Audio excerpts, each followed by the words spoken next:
ఆవకాయ అనగానే అందరికీ నోరు ఊరిపోతుంది. అలాంటి ఆవకాయ మన ఇంట్లో మనం ఎలా పెట్టుకోవాలనేది ఈరోజు వీడియో మాత్రం అస్సలు మిస్ కావద్దు. నేనైతే 3 మామిడికాయలు అయితే తీసుకున్నాను. ఇవి పచ్చడి మామిడికాయలు అనమాట. 3 మామిడికాయలు, 1 కప్పు కారం, 1 కప్పు అల్లం పేస్ట్, సాల్ట్, కారపొడి, జీలకర్ర, ఆవాలు, మెంతులు, నూనె, పల్లి నూనె. మనకి మెయిన్ ఇంగ్రీడియంట్ ఇందులో వచ్చేసి పల్లి నూనె. ఆయిల్ అనేది మన పచ్చడిలో చాలా బాగుంటుంది. అయితే ఫస్ట్గా మామిడికాయ ముక్కలు అయితే కట్ చేసుకున్నాను. నేనే కట్ చేసుకుని కొలత ప్రకారం చిన్న గిన్నె తీసుకొని ఒక గిన్నెలోకి కొలుచుకున్నాను. కరెక్ట్గా నాకు 3 గిన్నెలు అయితే అయ్యాయి. దాంతో 3 గిన్నెలు మామిడికాయలు అయితే అయిపోయాయి అన్నమాట. ఈ మామిడికాయ పచ్చడి అనేది మనం కొలత ప్రకారం పెట్టుకోవచ్చు, లేకపోతే మన లెక్క ప్రకారం కూడా చేసుకోవచ్చు. అయితే 3 కప్పులు మామిడికాయ ముక్కలకి 1 కప్పుకి సరిపడా మెంతులు, ఆవాలు, జీలకర్ర మూడింటిని 1 కప్పు తీసుకొని ఫ్రై చేసుకున్నాను. ఫ్రై చేసుకొని కొంచెం మనకి గోధుమ రంగు వచ్చే వరకు అలా ఫ్రై చేసుకొని మిక్సీలో వేసుకుని ఆవపిండి రెడీ చేసుకోవాలి. మనం మొత్తం పౌడర్లా కావాలి మనకి ఇందులోకి. ఇది మిక్సీకి మూత పెట్టేసుకొని మిక్సీ పట్టేసుకుంటే పౌడర్ అయితే రెడీ అయిపోతుంది.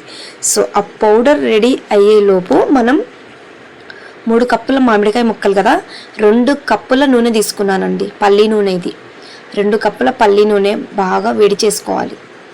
ఇప్పుడు పౌడర్ రెడీ అయిపోయింది.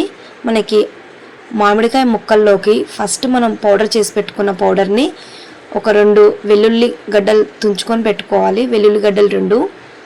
మనం ఇందులో ఈ వెల్లుల్లి అనేది తింటుంటే అక్కడక్కడ తగులుతుంటే చాలా బాగుంటుంది టేస్ట్. కొంచెం పసుపు అన్నమాట, మనం మామిడికాయ ముక్కలకి మొత్తం పట్టేలా. 1 కప్పు కన్నా కొంచెం సగం కారం, సగానికి సగం ఉప్పు, కొంచెం అల్లం వెల్లుల్లి పేస్ట్. తర్వాత మనం నూనె రెడీ చేసి పెట్టుకున్నాం కదా, కొలత ప్రకారం 2 గిన్నెలు చూసుకొని కరెక్ట్గా పోసుకోవాలి. అయితే ఇక్కడ కారపొడి అనేది నేను ఎక్కువగా తీసుకోలేదు, ఎందుకంటే మేము కారపొడి ఊర్లోనే కొట్టించుకొని వస్తాము. అందులోనే మనకి ఉప్పు కూడా కలుపుతారు వాళ్ళు, అందుకనేసి ఉప్పు కూడా కొంచెమే తీసుకున్నా. అయితే ఇప్పుడు కొంచెం ఆయిల్ తీసుకొని అందులో జీలకర్ర, ఆవాలు, మనకి పోపు ఉంటుంది కదా, అలా పోపులా వేసుకొని కొంచెం ఫ్రై అయ్యాక మన మామిడికాయ ముక్కల్లో ఈ పోపుని పోసుకోవాలి. ఇలా ఈ పచ్చడి అనేది ఊరితే గనక అసలు ఆ టేస్టే వేరే లెవెల్ అసలు. ఇప్పుడు కొంచెం కొంచెం మెల్లిమెల్లిగా కలుపుకోవాలి. చెయ్యి అయితే అసలు పెట్టొద్దు, ఎందుకంటే ఆయిల్ చాలా హీట్ ఉంటుంది. కూల్ అయ్యే వరకు స్పూన్తోనే కలుపుకోవాలి. మనం స్పూన్తోని అలా అలా కలుపుకొని మామిడికాయ ముక్కలకి మొత్తం ఈ మిశ్రమం అనేది పట్టాలి.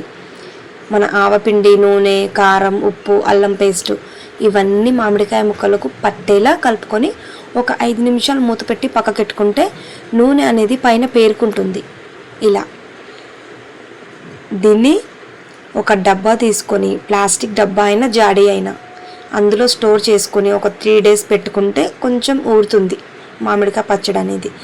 ఇక పచ్చడి అయిపోయినాక మనం మిగిలిన గిన్నెలో అన్నం వేసుకొని కలుపుకొని తింటే ఉంటుంది చూడండి. అసలు ఎంత అమృతంలా ఉంటుందన్నమాట. ఫైనలీ రెడీ ఎమ్మి ఆవకాయ అన్నం రెడీ, మామిడికాయ పచ్చడి కూడా రెడీ. వీడియో నచ్చితే తప్పకుండా లైక్ చేయడం మాత్రం అస్సలు మర్చిపోవద్దు.